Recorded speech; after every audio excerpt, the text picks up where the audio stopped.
اور حضرت علامہ مولانا ضیاء صاحب اللہ جن کا تمامی حضرات بہت بے قراری کے ساتھ انتظار کر رہے تھے، وہ آپ کی نگاہوں کے سامنے بے باک ہیں.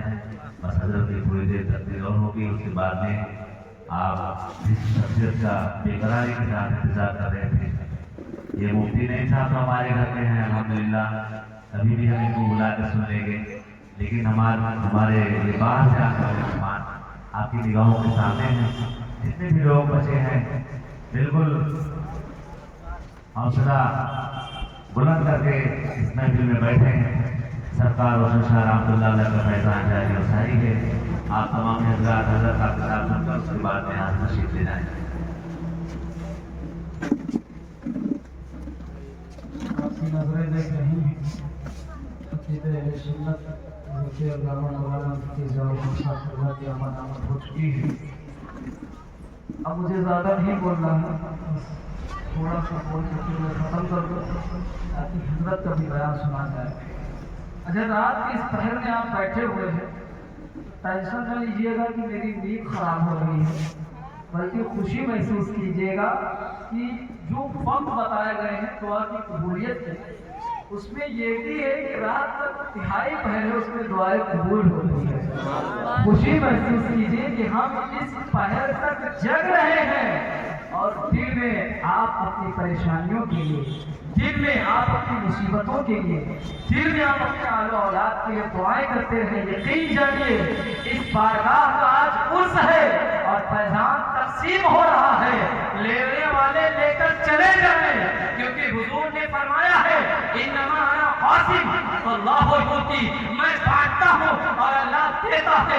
یا رسول اللہ تو بانٹ رہا ہے لیکن تیرے بارگاہ میں، تیرے روضے پاک تک ہم سب غریب نہیں پہنچ سکتے ہیں. تو اللہ کے نبی نے اپنی نعمتوں کو تقسیم کرنے کے لیے ان اللہ والوں کو بھیج دیا ہے کہ اگر گونڈا میں مانگنا چاہتے ہو روشن شاہ کے ہاں مانگ لو، اگر بحرین میں لینا چاہتے ہو غازی پاک کے چلے جاؤ، اگر اجمیر میں لینا چاہتے ہو تو غازی پاک کے بارگاہ میں چلے جاؤ، اور اگر بغداد سے ہو وہاں تم چاہتے ہو کہ میری نعمتیں لو تو میرے بیٹے غوث اعظم کی بارگاہ میں چلے جاؤ، تمہیں ملتا رہے گا.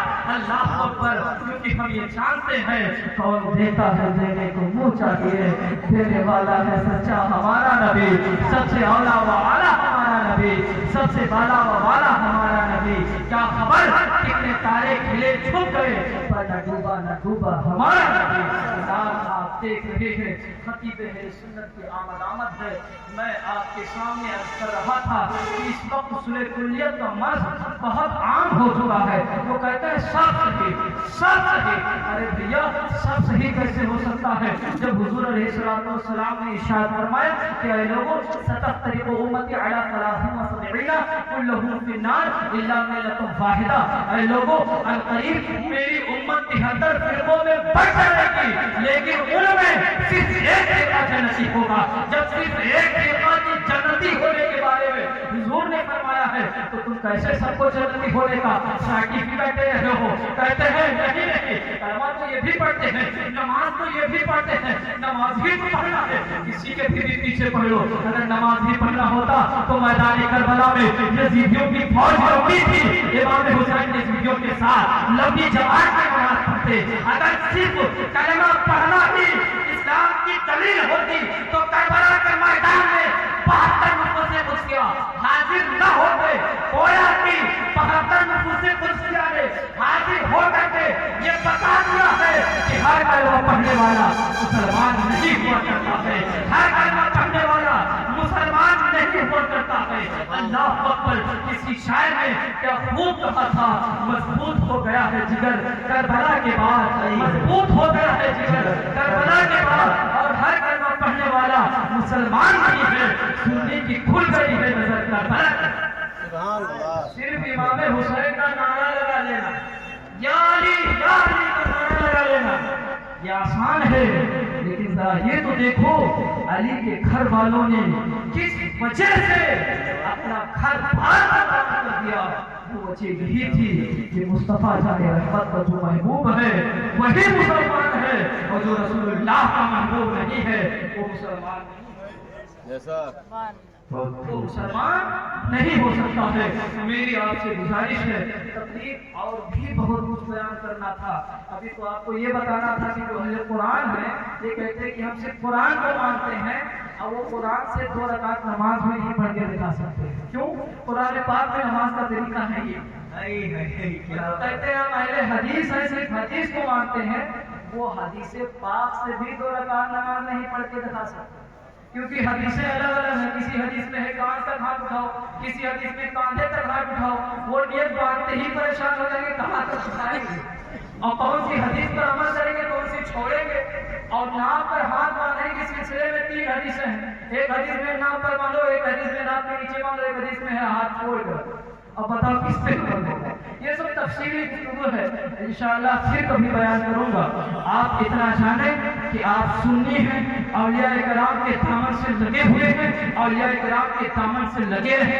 آپ صحابہ کرام کو مانتے ہیں، صحابہ کرام کو مانتے رہے، اہل بیت سے محبت کرتے ہیں، اہل بیت سے محبت کرتے ہیں. وہی شخص جنتی ہے جو کہ صحابہ کو بھی مانتا ہے. وہی شخص جنتی ہے جو اہل بیت اطہار کو مانتا ہے، جو اہل بیت اطہار کو مانتا ہے لیکن ابو بکر صدیق کو گالی دیتا ہے، امیر معاویہ کو گالی دیتا ہے. وہ ہرگز جنتی نہیں ہو سکتا ہے. اس کی وجہ یہ ہے کہ میرے نبی فرماتے ہیں اصحابی کا نجوم فبیعہم اقتدیتم. اے لوگوں میرے صحابہ ستاروں کے مانند ہیں، تم ان میں سے جس کی بھی پیروی کرو گے نجات پا جاؤ گے. دوسری حدیث ہے میرے نبی فرماتے ہیں اے لوگوں میرے اہل بیت کی مثال ایسے ہی ہے جیسے نوح علیہ السلام کی کشتی کی مثال ہے. جو اس پر سوار ہوا وہ نجات پا گیا، جو نہیں سوار ہوا وہ غرق ہو گیا. اللہ ذرا غور کرے، حضور علیہ السلام نے دونوں حدیث میں 2 چیزوں کا ذکر فرمایا ہے. ایک کشتی کا ذکر ہے، دوسرے میں تاروں کا ذکر ہے. معاملہ یہ ہے کہ پہلے زمانے میں سفر یہ ایروپلین کے ذریعے نہیں ہوتا تھا، فلائٹ نہیں ہوتی تھی. پہلے زمانے میں پانی والے جہاز پر سفر کیا جاتا تھا اور پانی والے جہاز میں دریا کو پار کرنے کے لیے، سمندر کو پار کرنے کے لیے 2 چیزوں کا ہونا ضروری تھا. ایک یہ تھا کہ کشتی ہو، دوسرا یہ تھا کہ رات کی تاریکیوں کے لیے ستارے بھی روشن ہو. اگر ستارے روشن نہیں ہوں گے تو معلوم نہیں کشتی کہاں پر لڑکھڑا کر سمندر کے موجوں میں آ کر کے سمندر کی تہ میں چلی جائے. اس لیے ضروری تھا دریا کو پار کرنے کے لیے، سمندر کے اس پار پہنچنے کے لیے کشتی اور تاروں کی ضرورت تھی. ویسے ہی یہ دنیا ایک سمندر ہے، جنت اس کے پار ہے اور اس جنت کو پانے کے لیے ضروری ہے کہ آدمی اہل بیت کی کشتی پہ سوار ہو اور صحابہ کرام جو ستارے ہیں ان سے روشنی دیتا ہے. اب آپ دیکھیں کچھ تو وہ ہے جن کے پاس کشتی ہے جسے ہم شیعہ کہتے ہیں، کچھ تو وہ ہے جن کے پاس تاروں کی روشنی ہے جنہیں ہم خارجی کہتے ہیں. لیکن اگر کوئی روشنی نہیں ہے، کشتی نہیں ہے تو اس پار نہیں جا سکتا. کشتی ہے روشنی نہیں ہے تو بھی اس پار نہیں جا سکتا. ہم اپنی قسمت پہ جتنا ناز کریں کم ہے، کیونکہ ہمارے ہاتھ میں جہاں کشتی ہے وہی صحابہ کرام کے ستاروں کی روشنی ہے. اسی لیے اعلیٰ حضرت ارشاد فرماتے ہیں اہل سنت کا ہے بیڑا پار، اصحاب حضور نجم ہے اور ناؤ ہے عبرت رسول اللہ کی. کیا نجم ہے اور ناؤ ہے عبرت رسول اللہ کی. اشہاد مسند حفاظت رسول اللہ کی. دیکھنی ہے عزت رسول اللہ کی. وہ جہنم میں گیا جو ان سے مستغنی ہوا ہے خلیل اللہ کو حاجت رسول اللہ کی. اور دوسرے اور جنت سے کیا مطلب؟ بھابی دور ہو ہم رسول اللہ کی جنت رسول اللہ کی. رب بڑے کی بارگاہ میں دعا ہے اللہ تعالی ہم سب کو کہنے اور سننے سے زیادہ عمل کرنے کی توفیق عطا فرمائے. اپنے بزرگوں کے دامن سے لگے رہنے کی توفیق عطا فرمائے. مسلک حق جسے پہچان کے لیے مسلک اعلیٰ حضرت کہا جاتا ہے اس پر عمل کرنے کی ہم سب کو توفیق رفیق عطا فرمائے. دعائیں کرتے ہیں تجھ سے تیرے نبی کے غلام سکون دل کا نگاہوں میں چین پیدا کر. چلی ہوئی ہے پھر میرے مالک یزیدیت کی ہوا، ہمارے قبیلے میں پھر سے کوئی حسین پیدا کر. استغفر اللہ ربی بکل ذنب واتوب الیہ وما علیک الا البلاغ. السلام.